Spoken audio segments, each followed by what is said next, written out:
the Bhagavad Gita, chapter 4, Yoga of Knowledge.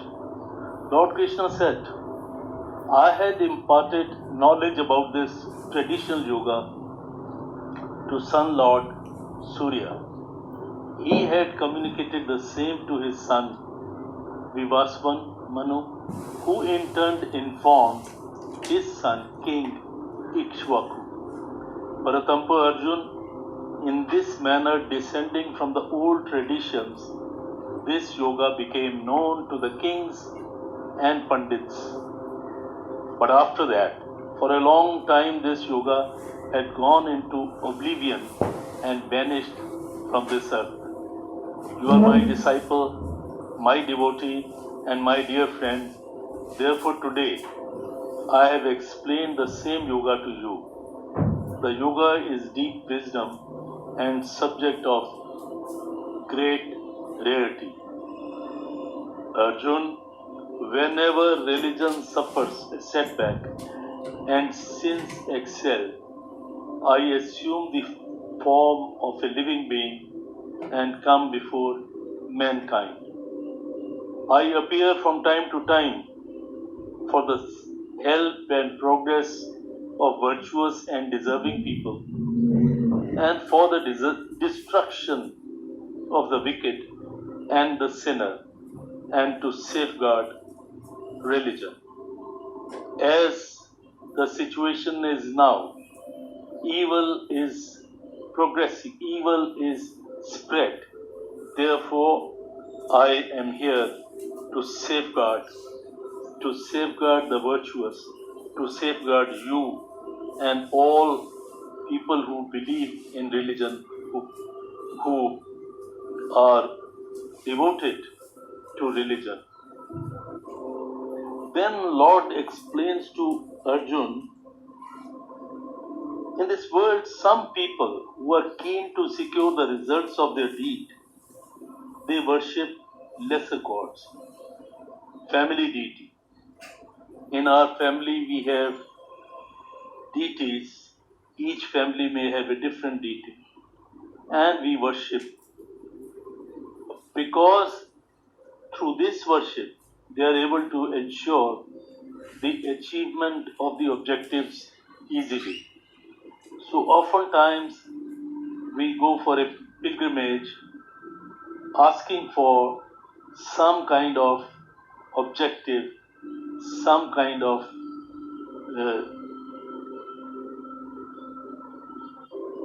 desire to be fulfilled.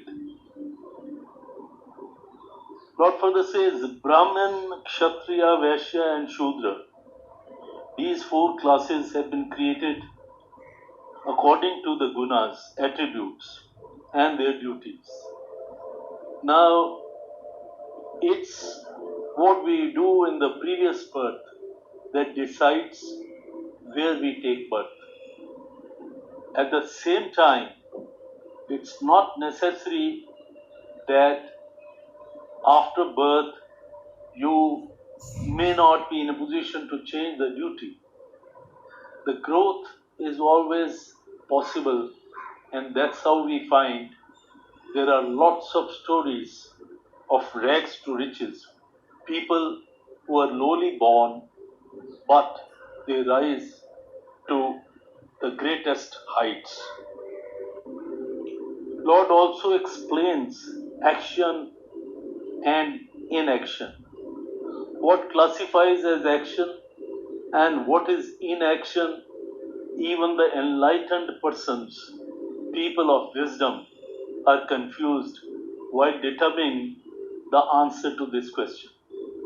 Therefore, I'll explain to you the basic nature of action, after understanding which you will be freed from attachment of action and impurity of mind. The moment you are freed from attachment, your action becomes pure, and therefore you are not inflicted by any of the sins attached with that particular action. The person who can observe inaction in action and action in inaction is wise among people, and he who performs his duties well is undoubtedly a yogi. One who follows his duty according to Shastras and whose actions are not motivated by desire or cause in view, and whose actions are purified by the fire of wisdom, is called a Pandit or a sage. The person who has no attachment to the deeds and the results thereof is free from the worldly matters and is fully satisfied with his involvement in his duty and towards the Almighty. He may get involved in any kind of action, but his action remains free from attachment. He accepts whatever is received with satisfaction because he does not desire nor goes after worldly desires. The person who has freed himself from envy, jealousy, and who transcends the effects of pleasure and pain remains calm and composed in success or in failure. Such a person remains free from attachment even when involved in any kind of work. Yajna has a great importance. What is yajna? In a true sense, it is your duty towards society, towards mankind. And then the Lord describes many kinds of yajna. It could be in the form of physical help to the people, in the form of charity, but it can also be in the form of spreading knowledge, offering knowledge to the deserving. The Lord says, many people carry out yajna with material objects. There are others who perform yajna in the form of deep meditation. There are still others who perform yajna by virtue of carrying out their own duties in the selfless fashion. And still, there are some others who follow the principles of ahimsa, and there are others who keep fast and perform yajna in the form of self-study. Sadhaks or devotees, performers through their yajna kill their own sins and thus are known for their knowledge about the yajna. Arjun, those who experience the nectar of remains of a yajna realize and merge with the omnipresent, immortal, almighty. And the people who do not engage themselves in any form of yajna cannot be happy in this world. So how they can achieve peace or happiness after death? Therefore, yajna or performance of your duty towards humanity is very important. The knowledge can be achieved from the sages who have spent their time on realizing God, on realizing the importance of duty and imparting such knowledge to the householders. So you go to them, you collect knowledge, you act upon it, and you improve your life. But Arjun, when all is said and done, it is the duty, unattached duty. That means you should perform your duty and enjoy it. You should not be performing your duty or working hard because of the results. You are not attached with the results. You are doing it as a part of your journey of life and you are satisfied with it. If you have this attitude, Arjun, you will find that there is no reason why you should not fight this battle. This is a righteous war. It is standing up against the evil, for which I ask you to go ahead and do it.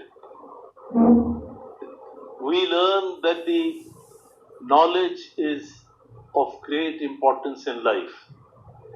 We learn that the different classes of people are as per their gunas, as per their attributes, as per their duties.